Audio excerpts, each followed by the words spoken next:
என்ன வேணும் ஸ்கூலுக்கு எல்லாமே இங்கிருக்கு.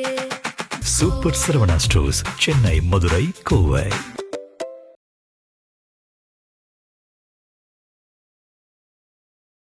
அச்சத்திலேயே பொழுது விடுகிறது. இதுதான் மாற்று அரசியலா?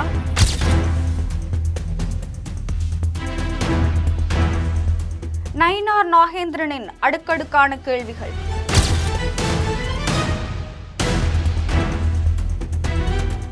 எங்கு என்ன நடந்திருக்கிறது என்று அச்சத்துடன் விடுவதுதான் மாற்று அரசியலா? ஜோசப் விஜய்க்கு தமிழகத்தை ஆள என்ன தகுதி இருக்கிறது என்று சாடல். இது பற்றி விரிவாக பார்க்கலாம் இந்த செய்தி தொகுப்பில். தற்போது தமிழக முதல்வர் ஜோசப் விஜய் பதவியேற்று ஆட்சியை நடத்தி கொண்டிருக்கிறார்.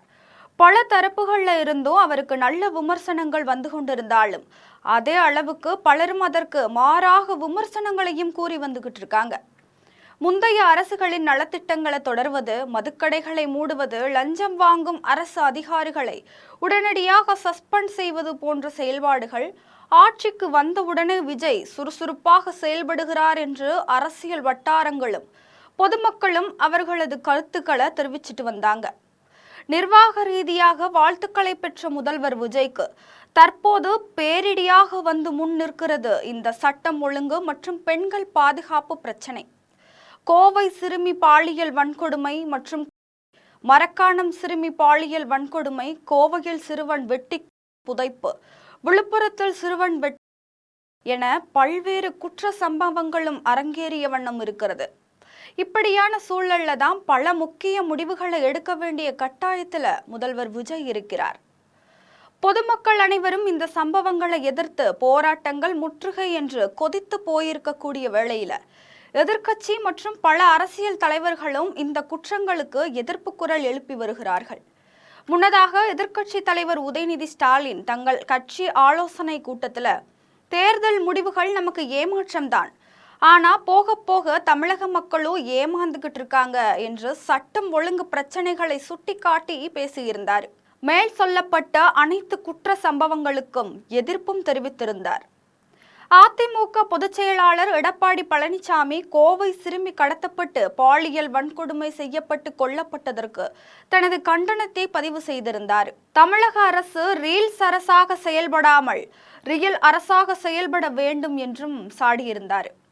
இவர்கள் வரிசையில பாஜக தலைவர் நயினார் நாகேந்திரன் வெளியிட்டிருக்கும் கண்டன பதிவு தற்போது பேசுபொருளாக மாறியிருக்கு. நயினார் நாகேந்திரன் தனது எக்ஸ் தள பக்கத்துல கடந்த சில தினங்களுக்கு முன்பு கோவை சிறுமி கடத்தப்பட்டு பாலியல் வன்கொடுமை செய்யப்பட்ட கோர சம்பவத்தின் ரணம் ஆறுவதற்கு முன்பாகவே மீண்டும் விழுப்புரம் மாவட்டம் மரக்காணம் பகுதியில் 11 வயது சிறுமி பாலியல் வன்கொடுமைக்கு ஆளாக்கப்பட்டார் என்ற செய்தி மிகுந்த அதிர்ச்சியை ஏற்படுத்தியிருக்கு. அந்த சிறுமி மிக விரைவில் குணமடைய வேண்டும் என்றும் தெரிவிச்சிருக்கிறார். தமிழகத்தில் இருக்கிற குழந்தைகளுக்கெல்லாம் நான் தாய்மாமன் என்று சொல்லிக்கொள்ளும் முதல்வர் விஜய் ஆட்சி அதிகாரத்துக்கு வந்தவுடனே ரவுடிகளையும் குற்றவாளிகளையும் அமைச்சராக்குறதுல நீங்கள் காட்டிய வேகத்தை பெண்கள் மற்றும் குழந்தைகள் பாதுகாப்புல நீங்கள் காட்டாததின் விளைவுதான் கோவை சிறுமி கடத்தப்பட்டு கொல்லப்பட்ட கொடூரம்.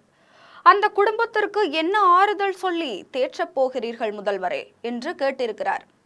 மாற்றத்திற்கான நேரம் என்று சொல்லிக்கொண்டு விளம்பர பிரச்சாரம் செய்வதில் கவனம் செலுத்தும் உங்கள் அரசு கொஞ்சமாவது பாதுகாப்பையும் அக்கறையையும் பெண்கள் மற்றும் குழந்தைகள் மீது காட்டியிருக்கலாமே. தமிழகத்தின் தற்போதைய அவசியமும் அத்தியாவசியமும் சட்டம் ஒழுங்கை சமன் செய்வதுதானே. தனக்கு ஓட்டு போடுமாறு உங்க அப்பா அம்மாவை நச்சரிங்க, விஜய் மாமாவுக்கு ஓட்டு போட சொல்லுங்கன்னு குழந்தைகளை தூண்டிவிட்டு ஓட்டு வாங்கினீங்க. ஆனால் தற்போது அந்த குழந்தைகள் தான் தினமும் ஒரு பாலியல் மிருகத்திடம் சிக்கி சின்னாபின்னமாகி கொண்டிருக்கிறார்கள். இதை அவர் வேடிக்கை பார்ப்பது மலிவான குணாதிசயம் என்று கடுமையாக தனது கண்டனத்தை தெரிவிச்சிருக்காரு. தன்னோட ஆட்சியில இத்தனை அவலங்கள் நடந்துகிட்டு இருக்கும்போது எதையுமே கண்டுகொள்ளாமல் ஒரு பொம்மை போல முதலமைச்சர் விஜய் இருக்கிறார். விஜய்க்கு தமிழகத்தை ஆள்வதற்கு என்ன தகுதி இருக்கிறது என்று சரமாரியான கேள்விகளை எல்லாம் முன்வைத்திருக்கிறார். அதேபோல திருச்சி அரசு மருத்துவமனையில தவறான சிகிச்சை மூலம் உயிரிழந்த செவிலிய மாணவி உயிரிழப்புக்கு எதிர்ப்பு தெரிவித்த நயினார் நாகேந்திரன், ஏழை எளிய மக்களுக்கு புகலிடமாக இருக்கும் அரசு மருத்துவமனைகள் இப்படி உயிர் பறிக்கும் யமனாக மாறியிருக்கிறது.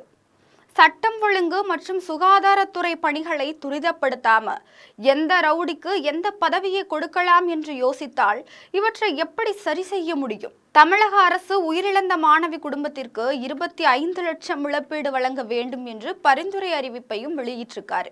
அது மட்டும் இல்லாம மிகவும் புகழ்பெற்ற ஆனைமங்கலம் செப்பேடுகளை பற்றி வாய் திறக்காதது ஏன் முதல்வரே என்றும், ராஜேந்திர சோழனால் வடிவமைக்கப்பட்ட ஆனைமங்கலம் செப்பேடுகளை நெதர்லாந்தில் இருந்து பாரத பிரதமர் மீட்டெடுத்திருக்காரு.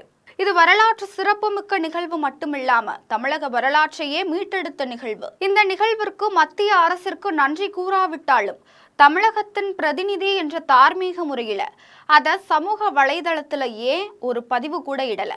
வரலாற்றையே போற்ற உங்களுக்கு மனமில்லையா என்றும் கேட்டிருக்கிறாரு. பல அடுக்கடுக்கான கேள்விகளை தொடுத்திருக்கிறார் பாஜக தலைவர் நயினார் நாகேந்திரன். சட்டம் மற்றும் பெண்கள் பாதுகாப்பு தமிழகத்தில் உறுதி செய்யப்படுமா? அடுத்தடுத்த அரசியல் நிகழ்வுகளில் பார்க்கலாம். இதுபோன்ற அரசியல் தகவல்களுக்கு ஜெம் தொலைக்காட்சியுடன் இணைந்திருங்கள்.